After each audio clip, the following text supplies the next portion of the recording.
noite, bem dispostos. Pessoal, nós vamos fazer hoje o 24º dia da nossa jornada Uma Vida com Propósitos, que hoje pela manhã tivemos falha técnica. A senhorita pessoa que vos fala, senhorita não, né? Senhora que vos fala aqui, hoje desligou o despertador sem ver e acordou assustada exatamente às 5:20. Então, não foi possível fazer pela manhã. Faremos juntos agora. Deixa eu já silenciar a canção maravilhosa que nós estávamos ouvindo aqui, para que a gente possa se entregar a esse momento. Eu peço que você preste atenção, se você já está acompanhando essa jornada nos últimos 23 dias, seja bem-vindo novamente. Se você está aqui nesse horário, é a primeira vez que você nos vê falando sobre esse assunto aqui, seja muito bem-vindo, bem disposto, bem disposta a essa nossa live. Fique conosco até o final e também participe a partir de amanhã. Se você ainda não estava participando, nós ainda temos até o 40º dia. Hoje é o 24º dia, tá bom?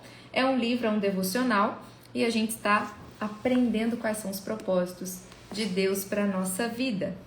E vamos ao 24º dia, e para a gente começar esse momento, a gente já começou esse momento louvando, mas vamos também, nesse momento, clamar que o Espírito Santo de Deus possa nos preencher, que o Espírito Santo de Deus possa reavivar as nossas forças, possa nos reanimar, possa nessa noite de quarta-feira nos deixar preparados, com o coração e mente abertos para acolher aquilo que o Senhor quer falar, que hoje é transformado pela verdade.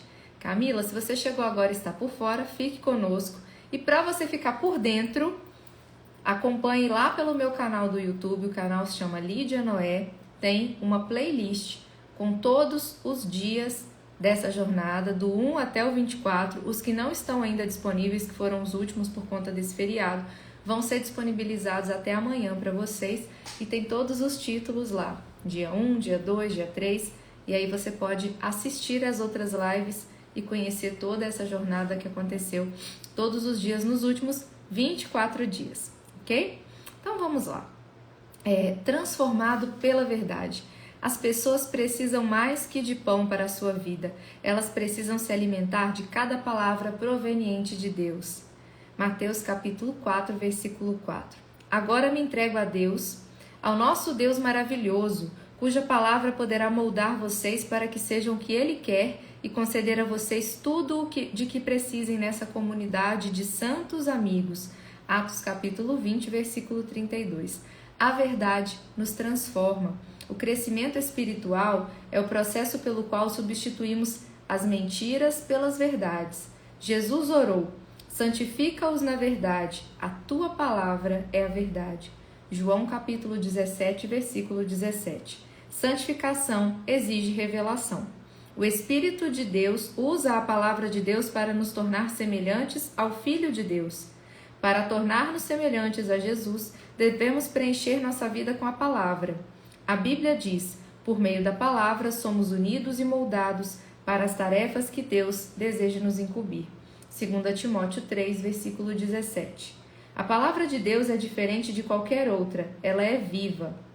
Jesus disse: as palavras que eu disse são espírito e vida. João capítulo 6, versículo 63. Quando o Senhor fala, as coisas mudam. Tudo ao seu redor, toda a criação existe porque Deus disse. Foi pelas palavras dele que tudo veio a existir. Sem elas, você nem estaria vivo. Foi pelas palavras... Tiago observa: Deus decidiu nos dar vida pela palavra da verdade. Por isso somos a mais importante de todas as coisas que Ele criou. Tiago capítulo 1, versículo 18. A Bíblia é muito mais do que um manual de doutrinas. A palavra de Deus gera vida, produz fé, promove mudanças, afugenta o diabo, realiza milagres, cura feridas, edifica o caráter, transforma as circunstâncias, transmite alegria, supera a adversidade, derrota a tentação, inspira a esperança, libera poder, esclarece a mente, cria coisas e nos garante um futuro eterno. Não podemos viver sem a palavra de Deus, cujo valor nunca deve ser subestimado. você deve considerá-la tão essencial à sua vida quanto o alimento.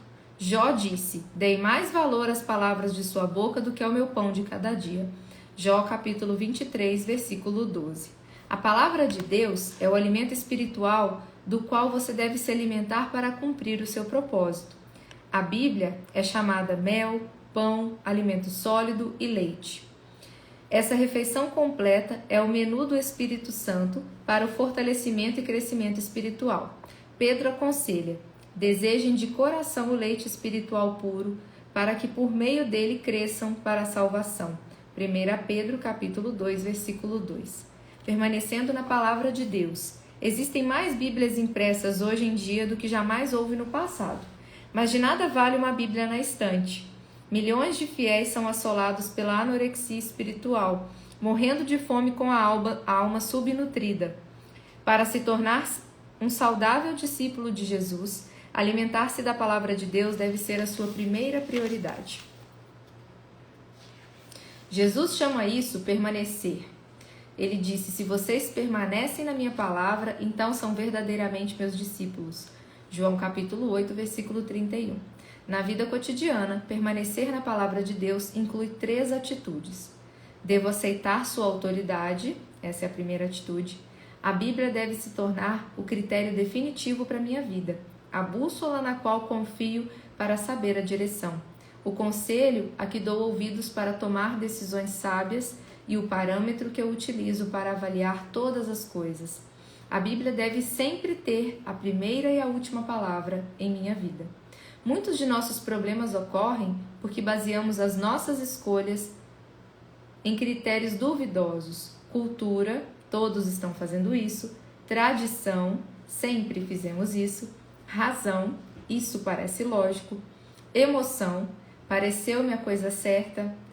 Todos esses critérios foram corrompidos pela entrada do pecado no mundo.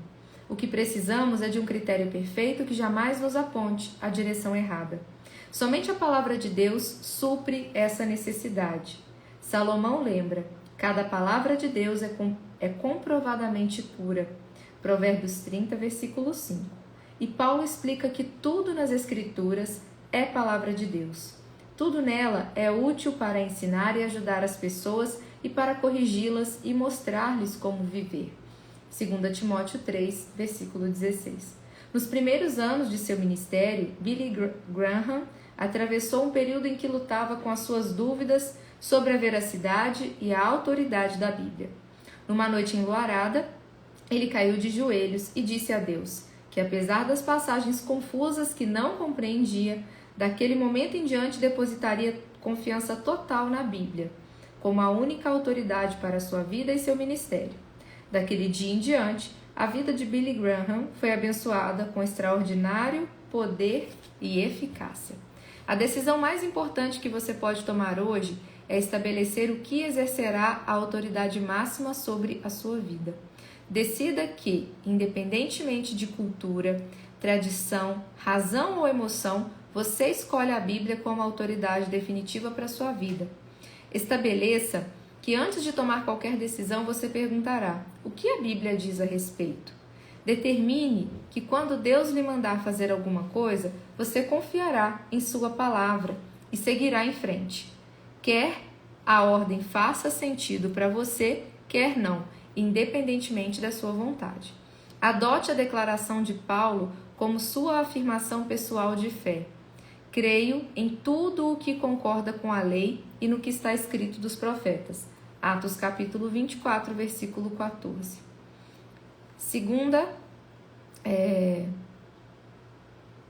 A segunda atitude, tá? São 3. A primeira é: devo aceitar sua autoridade. A segunda é: eu devo assimilar a sua verdade. Não basta acreditar na Bíblia, devemos impregnar a nossa mente dos seus ensinamentos, de forma que o Espírito Santo possa nos transformar com a verdade. Existem 5 maneiras de fazer isso: receber, ler, pesquisar, memorizar e refletir sobre ela. Primeira, você recebe a palavra de Deus quando a ouve e a aceita sem reserva. Segundo, a parábola do semeador ilustra como a nossa receptividade determina se a palavra de Deus irá ou não criar raízes em nossas vidas e dar frutos. Jesus identifica 3 atitudes de rejeição: mente fechada, que é as sementes que caíram à beira do caminho, né? Mente superficial, que é o solo pedregoso, e mente distraída, que é entre os espinhos. Em seguida adverte: considerem atentamente como vocês estão ouvindo. Lucas capítulo 8, versículo 18. Toda vez que sentir que não está aprendendo nada com o sermão ou com seu professor de Bíblia, você deve examinar a sua atitude, especialmente em relação ao orgulho. Deus pode falar até mesmo por meio do professor mais enfadonho, se você for humilde e receptivo. Tiago aconselha: num espírito humilde, gentil e modesto, receba de bom grado a palavra, que implantada e arraigada no coração, tem o poder de salvar a sua alma. Tiago capítulo 1, versículo 21. Segunda, por mais de 2000 anos na história da igreja, somente o líder da comunidade eclesiástica podia ler a Bíblia pessoalmente, mas agora milhões de pessoas têm acesso a ela. E apesar disso, muitos fiéis são mais dedicados à leitura do jornal diário do que à leitura da Bíblia. Não é de admirar que não cresçamos. Não se pode assistir à televisão durante 3 horas e esperar crescimento lendo a Bíblia por apenas 3 minutos. Muitos dos que afirmam crer na Bíblia, de capa a capa, jamais a leram de uma capa a outra. Mas se você separar 15 minutos do seu dia para ler a Bíblia, em 1 ano terá lido toda ela. Se você eliminar algum programa de televisão de 30 minutos todos os dias e substituir pela leitura bíblica, completará 2 leituras das Escrituras no período de 1 ano. A leitura diária da Bíblia o manterá ao alcance da voz de Deus. Por isso, Deus ordenou aos reis de Israel a sempre manter por perto uma cópia da lei. Ele deverá guardá-la consigo por todo o tempo e lê-la todos os dias da sua vida. Deuteronômio 17, versículo 19. Mas não se limite a mantê-la perto de você. Leia-a regularmente. Uma ferramenta simples, mas de grande auxílio. É um plano de leitura diário da Bíblia. Evitará que você fique saltando de uma parte para outra, arbitrariamente negligenciando outras. Terceira, pesquisar ou estudar a Bíblia é uma forma prática de permanecer na palavra de Deus. A diferença entre ler e estudar a Bíblia implica 2 atividades adicionais: fazer perguntas sobre o texto e anotar as suas impressões. Você não terá estudado realmente a Bíblia se não anotar os seus pensamentos no papel ou no computador. O espaço não me permite explicar os diferentes métodos de estudo bíblico, mas existem diversos livros que podem ser de grande utilidade nessa tarefa, incluindo um da minha autoria, publicado há algum tempo. O segredo de um bom estudo bíblico consiste simplesmente em aprender a fazer as perguntas certas. Métodos diferentes usam perguntas diferentes. Você descobrirá muito mais se parar e fizer perguntas simples como: quem? O que? Quando? Onde? Por quê? Como? A Bíblia diz: verdadeiramente as pessoas felizes são as que cuidadosamente estudam a perfeita lei de Deus, a qual as torna livres e continuam a estudá-la. Elas não esquecem o que ouviram, antes obedecem ao ensinamento de Deus. Todos os que fazem isso serão felizes. Tiago capítulo 1, versículo 14. Ao versículo 25. Quarta, memorizar a palavra de Deus. A sua capacidade de memorizar é uma dádiva concedida por Deus. Você pode achar que tem memória fraca, mas a verdade é que memorizou milhões de ideias, verdades, fatos e imagens. O comum é que você se lembre do que é importante para você. Se a palavra de Deus é importante, você usará seu tempo para memorizá-la. Existem enormes benefícios na memorização de versículos bíblicos. Eles o ajudam a resistir à tentação, tomar decisões sábias, reduzir o estresse, ganhar confiança, dar bons conselhos e compartilhar a sua fé com os outros. A memória é como um músculo. Quanto mais a exercita, mais forte ela se torna. E memorizar as Escrituras ficará cada vez mais fácil. Comece selecionando alguns dos versículos bíblicos transcritos neste livro, que falaram ao seu coração, escrevendo-os em um pequeno cartão que possa levar sempre com você. Releia o trecho em voz alta durante o dia e você pode memorizar as Escrituras em qualquer lugar, enquanto estiver trabalhando, fazendo exercícios físicos, dirigindo, esperando algo ou na hora de dormir. Os 3 elementos essenciais para a memorização das Escrituras são repassar, repassar e repassar. A Bíblia diz: lembrem-se do que Cristo ensinou e que suas palavras enriqueçam a vida de vocês e os tornem sábios. Colossenses capítulo 3, versículo 16. Quinta, refletir sobre a palavra de Deus. O que a Bíblia chama de meditação, para muitos, a ideia de meditar evoca imagens de alguém provocando um estado de consciência neutra, deixando a mente fluir. Isso é exatamente o oposto da meditação bíblica. Meditação é o pensamento concentrado, é necessário esforço verdadeiro. Você escolhe um versículo e pondera longamente a respeito dele. Como dito no capítulo 11, se você sabe se preocupar, já sabe meditar. Quem estava presente na live que a gente falou no dia 11 ouviu isso. Uma pessoa que é capaz de se preocupar quer dizer que ela já sabe meditar, porque ela sabe concentrar o pensamento naquele determinado assunto, que no caso é o que para essa pessoa traz a ela preocupação. Preocupação é o pensamento concentrado em algo negativo. A meditação tem a mesma característica, mas está voltada para a palavra de Deus e não para algum problema. Não há outro hábito tão eficaz para a transformação da sua vida e para torná-lo mais semelhante a Jesus do que a reflexão diária sobre as Escrituras. À medida que utilizamos o nosso tempo para contemplar a verdade de Deus, espelhamos-nos realmente no exemplo de Cristo. Segundo a sua imagem, estamos sendo transformados com glória cada vez maior. 2 Coríntios 3, versículo 18. Se você pesquisar todas as vezes que Deus fala em meditação na Bíblia, ficará maravilhado com os benefícios que ele prometeu aos que dedicam algum tempo para refletir na palavra durante o dia. Um dos motivos pelos quais Deus chamou Davi homem segundo o meu coração, em Atos capítulo 3, versículo 22, é que Davi tinha um prazer em meditar na palavra de Deus. Ele disse: como eu amo os teus ensinamentos, medito neles o dia inteiro. Salmo 119, versículo 97. Refletir seriamente na verdade de Deus é a chave para obter resposta às orações e o segredo para uma vida bem-sucedida. Devo pôr em prática os princípios das Escrituras. Podemos receber, ler, pesquisar, memorizar, refletir a palavra de Deus, mas tudo será inútil se falharmos em pô-la em prática. Devemos nos tornar praticantes da palavra. Tiago capítulo 1, versículo 22. Esse é o passo mais difícil, porque Satanás luta contra ele com muita intensidade. Ele não se importa que você frequente estudos bíblicos, contanto que não pratique nada do que aprendeu. Enganamos a nós mesmos quando presumimos que assimilamos a verdade apenas por tê-la ouvido, lido ou estudado.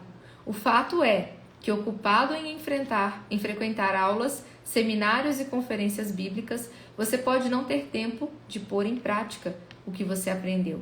Ou seja, esquece-se do que aprendeu enquanto se preparava para o estudo seguinte. Sem a prática, o estudo bíblico é inútil. É assim com tudo, gente. Com o que a gente aprende também. Tudo que vocês aprendem, seja num curso, numa palestra, seja numa aula que você esteja assistindo, numa mentoria, se você não pratica, o fato de você ter ouvido e entendido não significa nada. O aprendizado ele requer prática também. A parte teórica existe, mas a parte prática é o que consolida o aprendizado de tudo, tá? Sem a prática, o estudo bíblico é inútil. Jesus disse: portanto, quem ouve essas minhas palavras e as pratica é como um homem prudente que construiu a sua casa sobre a rocha. Mateus capítulo 7, versículo 24. Jesus também destacou que as bênçãos de Deus provêm da obediência à verdade, mas não apenas por conhecê-la. Ele disse: agora que vocês sabem essas coisas, felizes serão se as praticarem. João capítulo 13, versículo 17. Outra razão que nos faz evitar a aplicação pessoal da palavra de Deus é a possibilidade de que isso seja difícil e até mesmo doloroso. A verdade vai libertá-lo, mas no começo poderá fazê-lo sentir-se miserável. A palavra de Deus expõe as nossas motivações, aponta as nossas faltas, repreende o nosso pecado e espera que nos transformemos. Faz parte da natureza humana resistir a mudanças, por isso a prática da palavra de Deus é uma tarefa difícil. Essa é a razão de ser tão importante discutir com outras pessoas como aplicar seus ensinos à própria vida. Não há como enfatizar suficientemente o valor de fazer parte de um grupo de estudo bíblico. Sempre aprendemos com a verdade compartilhada pelos outros e jamais aprenderíamos por conta própria. Outras pessoas vão ajudá-lo a discernir coisas que você teria deixado passar e vão ajudá-lo a praticar a verdade de Deus. A melhor maneira de se tornar um praticante da palavra é colocando no papel uma atitude resultante da leitura, do estudo ou da reflexão sobre a palavra de Deus. Desenvolva o hábito de anotar de forma precisa o que você pretende fazer.